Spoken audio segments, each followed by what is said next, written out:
Could you bring it to me? I'm busy, Max. Oh, surely it's not too much to ask. I'm just in the middle of something. In the middle of what? Your first marriage. What the hell is that? It's a computer. It's hideous. It belongs in an airline terminal, not sitting on my beautiful Louis Cann's desk. I'm feeding in your basic bio for the book. Key dates, credits, countries, husbands. Well, before you feed in another thing, you'd better clear it with me. Like when? You don't get up till noon. Then it's lunch. After lunch, you either go shopping or come back here and have a nap. Between 5 and 6, it's hair and massage. And then it's cocktails and the theatre. You make my life sound so unnecessary. I give my name to a lot of worthy causes. And write letters. You can do them much faster on this. Where the hell did it come from? I rented it. I'm getting a fax tomorrow. Oh. Well, why don't we get some filing cabinets and a rubber plant and put in a water cooler, and we can turn my suite into a branch office of the Prudential. I need a fax. I'm going to have to connect with a lot of old friends of yours, people you've worked with. In my day, we didn't communicate with machines. We wrote witty, articulate letters and kept detailed, intimate diaries. Oh, good. I'm going to need those. Oh, I don't think I can lay my hands on them. Perhaps they're in a safe at Malcolm. Maxine Chandler. Who? Somebody wants to talk to Miss Latham. That's me. You should know. I've been here a week. Oh, Freddie Latham is such a peculiar name. It sounds like a plumber. Hello. Oh, hi, Steve. Look, I can't really talk at the moment. I'll call you later, all right? Yeah, bye. Who is that? It's okay, just personal, you know. Oh, I see. I'm to bear my innermost secrets to you and your floppy disk, while your life is a closed book. It's just my ex. I owe him some money. It's really boring stuff. Why do you owe him money? Well, I moved out, so I owe my share of the rent until he finds a fourth. A fourth? Yeah, I live with Steve, but we shared a houseboat with 2 New Zealand guys. Mm-hmm. Did they lend you those shoes? They never did anything. Well, I think it's very ungallant of your ex to pester you for money. No, it's not. It's totally fair. If you're a feminist, you pay your own way. I suppose that's why they can never afford to have their legs waxed. Damn it, that's probably Tola. Who? My lunch guest. You make the drink, otherwise we'll have no vodka left.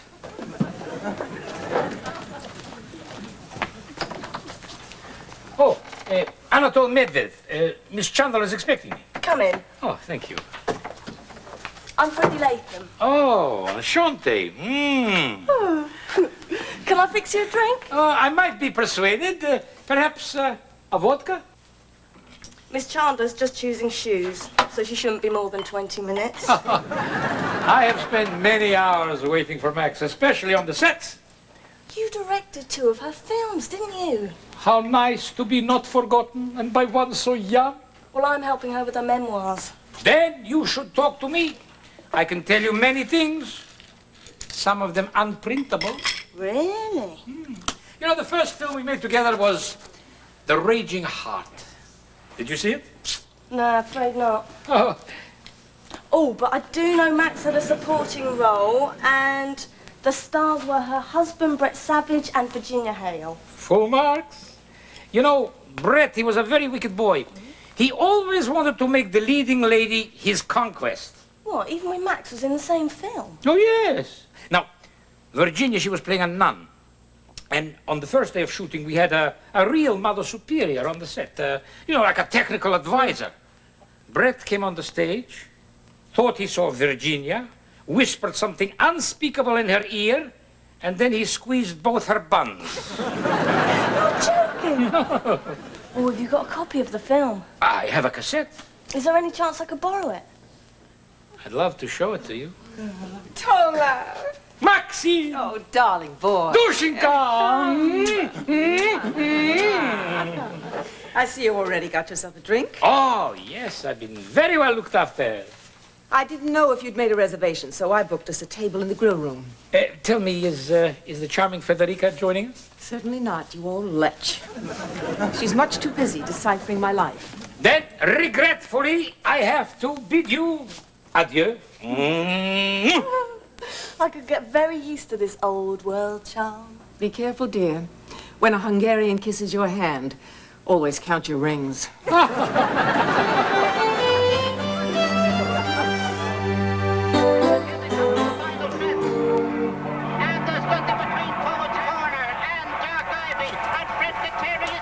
Isn't Miss Latham to see you? I suppose be a bit of showing. Hello. Won't be a moment, just half a furlong. Yes, yes. Fading on the outside after showing early promise. Oh, sounds like my ex-boyfriend. Well, we must just keep our fingers crossed for the 4:30 at air. Racing's your life, is it?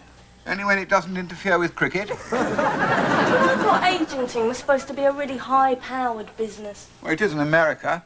Slightly more civilized here. There's so little money in it, there's not a lot to be high-powered about. Oh, well, that explains why Max hasn't worked recently. Well, I got in one of those Agatha Christie things a while ago. You know, a host of guest stars marooned in the Adriatic. Unfortunately, she was poisoned in the first reel, so she took off for Venice and spent twice what they paid her. Well, if she spends more than she earns, these memoirs could be a bit of a lifeline. Did you find the press cuttings I asked for? Angela's digging them out. Right. Oh, yeah, I'm going to need a diary. She thought they might be in your safe. I don't keep anything in my safe, except tickets for Wimbledon. Look, I can help with this book, but if nobody's interested, I'll just go back to her suite and schedule her manicurist. No, you're right. There is some urgency. The publishers are getting rather steely. They want to see me today. I suggested lunch, but they said no. And when an Englishman turns down another Englishman for lunch, it's very ominous in my experience. Well, I mean, it's just so hard to focus her head. I thought I could pin her down this morning, but as usual, she's off to lunch.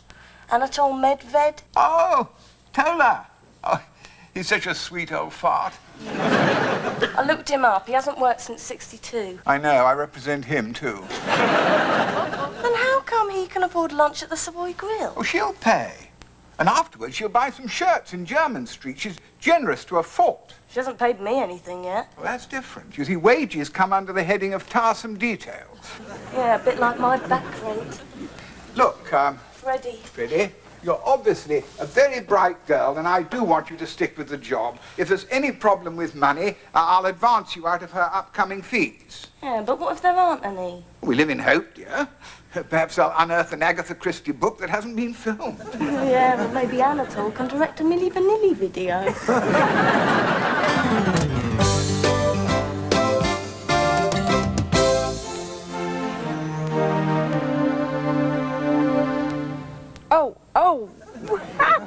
Oh, goodness, your breath. Where have you been? It's disgusting. Come here.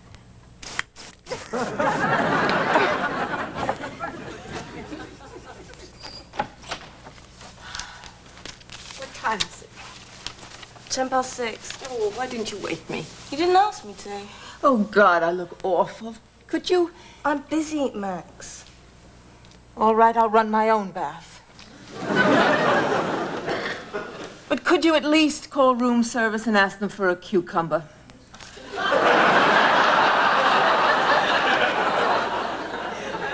What do you want with a cucumber in the bath? I put slices of it on my eyes. It takes away the puffiness, which I wouldn't have if you'd have woken me on time. So you're going out, then? Mm-hmm. You disapprove? No, it's just I thought we might have had an evening in. You know, going through the scrapbooks. Getting something down on paper. I'm not going to pay you overtime. You're not paying me at all, Max. Oh, for goodness sakes. I know you have problems with money. We all do. But let me tell you something. Money is a state of mind. If you think rich, you'll be rich. And if you think poor, you'll always be penniless. Oh, great. I'll tell my bank manager. Then maybe he'll stop sending me threatening letters. Never open letters from your bank manager. It can ruin your whole day. Malcolm. Hello, chaps. I was just passing and... And you saw the sun was over the corkscrew and you thought you'd have one of my lethal martinis. Well, I could do with one, actually. Freddie? I can't make martinis. I was offering you one. I was being nice, for God's sake. No, thank you. I think you should. I think we all need a stiffener. One of your ponies fall at the last fence? No, I've just come from the publishers. It wasn't pleasant. They say they haven't seen anything since their advance. We're in breach of contract. Overrun the option period. So? They don't believe the book is going to happen. They want their money back, Max. It's awfully naive of them to think there's any left.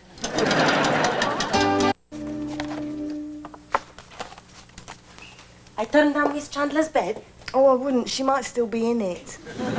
She has a migraine. Nah, she's had some savage news. Isabel. Look, when she's depressed, she don't do downers or anything, does she? No, when she's depressed, she buys shoes. Good. Because, I mean, pills on top of her martinis could really scramble your brain. What are you two whispering about? No.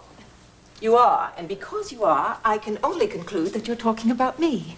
I just thought that after today's news, well, you might be feeling a little bit unglued. You mean falling apart? You should know me better.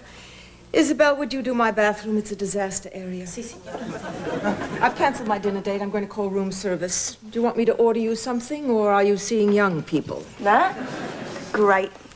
Yeah, I'll have something. Maybe a salad, you know. Oh, please, don't start being budget conscious on my account when you've had the kind of news I've had. There's only one possible way to react. Order something wicked. Maxine Chandler here. I'd like beluga caviar for 2 and some wild strawberries. Yes, I know they're out of season. That's why I'm ordering them. You've got some neck. Oh, well, this isn't the end of the world. We'll get an advance from another publisher. The others will sue you. I've been sued before. Some tacky photographer in Rome. I kicked him in the testicles on the Via Veneto. What fun.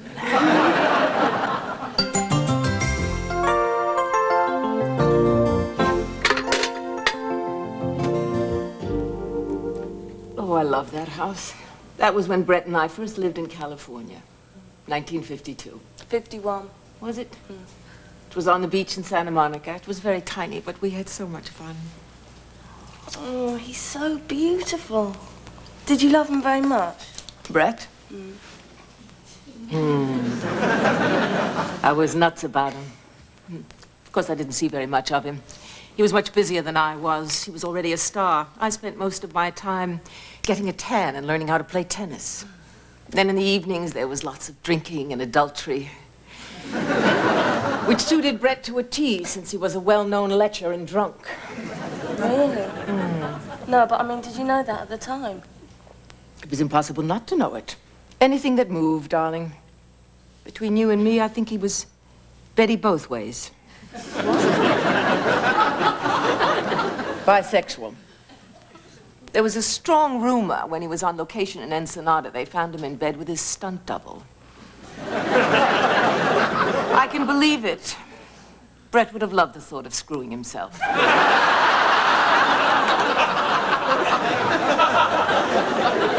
I couldn't handle that. Well, eventually neither could I. He died in 68, didn't he? Well, his liver died in 67. Brett followed soon after. What about that? Bob Hope's birthday party. Here's Jane Wyman, Pat O'Brien, and little Ronnie Reagan. Oh, it must have been an amazing time for you. Oh, well, everything's fun when you're young and successful. Actually, everything's fun when you're young.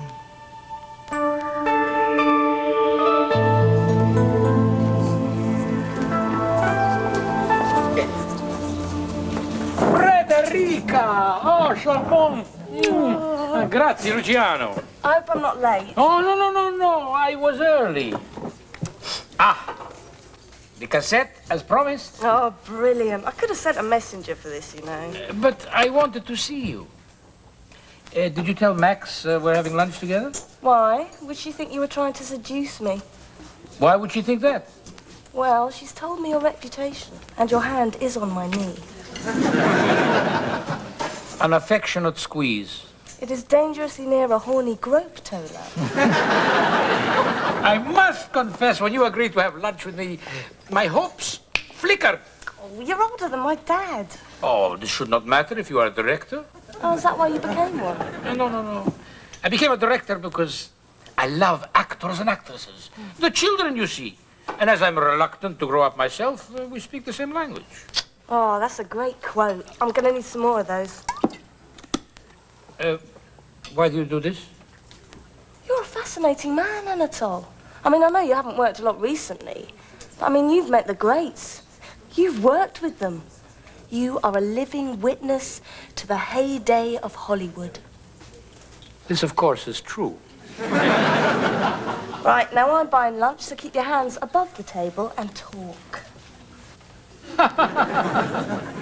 If you care to know, is the reason I wouldn't marry you, even if you wanted me to. The reason I'm calling it quits. What's the reason? That camera girl, any person, the way you treat people, the way you think about them. All you can focus on is the cold outside of things, the simple facts. Not any causes or whys or wherefores. Oh, you're sweet, and you're fun, and you're hard, and you lack something that I ask for in a man. And what's that? An understanding heart. Are you through? It's open. Good and through. Well, these books came for you. Oh, great. Just sling them on the desk, would you? Right. What are you watching? A film. Oh, yeah.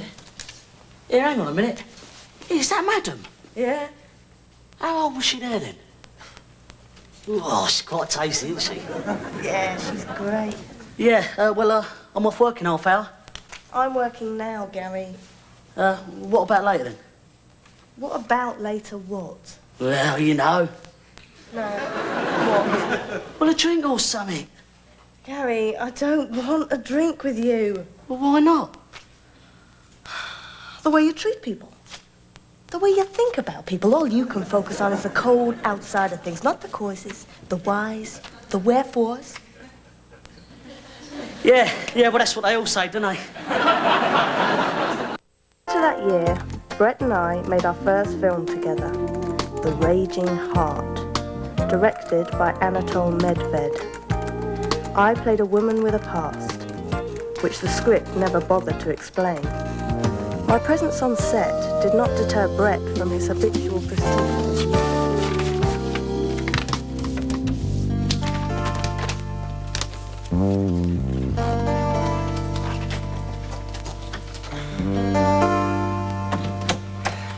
I haven't been here for 3 years and the lift wasn't working then. It's Freddie, isn't it? Yeah, hello, could you tell Malcolm we're here? It's Freddie, Mr. Parks. Sorry, you are? I'm Maxine Chandler, one of Mr. Park's more distinguished clients. Sorry, I've only been here a year.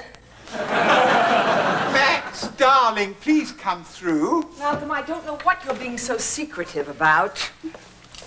Marvellous news. A part? No, but we're in the money. Or at least we don't have to give back the money we don't have anymore. What have you two been up to? Well, what I did was, well, I put together a load of stuff, you know, and quite a lot of the stuff you told me, and a little bit from Anatole, and, well, I sort of, wrote a sample chapter. I hope it's more articulate than that. The publishers love it. Profound apologies for any unpleasantness the other day, deep regret for any distress caused, grovel, grovel, and can they buy lunch? It looks like the main thrust of this is based on our little heart-to-heart we had the other night.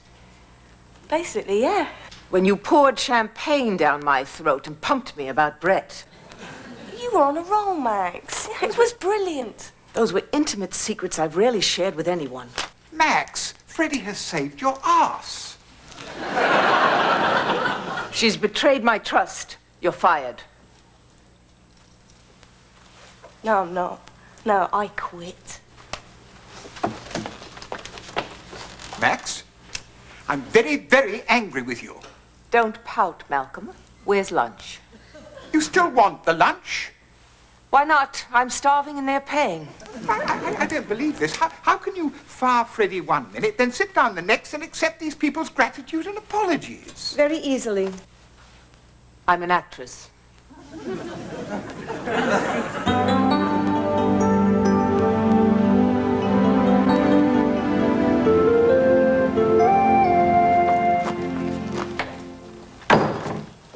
Don't worry, I'm not stealing a bathrobe.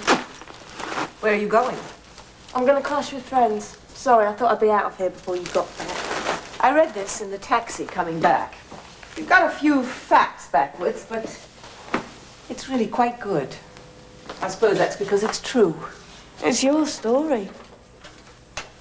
Yes, but I never would have written it.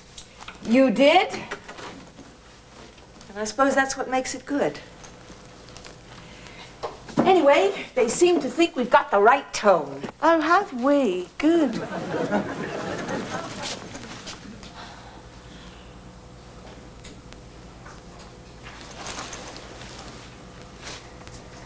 You're going to need my diaries.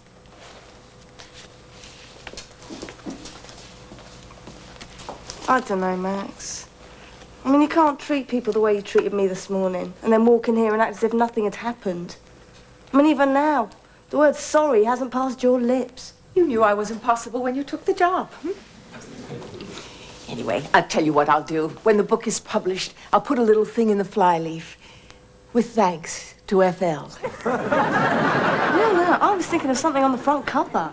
As told to Freddie Latham. Let's argue about billing later, shall we? I suppose I'll put my bag back in my room. You weren't really going to walk through the lobby of the Savoy with that, were you? It's what I came in with. The next time I fire you, remind me to lend you some decent luggage. You say either, and I say either. I say neither, and you say neither. Either, neither. Pop and film diva Bette Midler opens up to Barbara Walters on Interviews of a Lifetime, next on WTN. Of them we must part. And oh, if we ever part, then that might break my heart. Oh, yeah. So if I like pajamas and you like pajamas, I wear pajamas and give up pajamas. For we know we need each other, so we better call the calling off.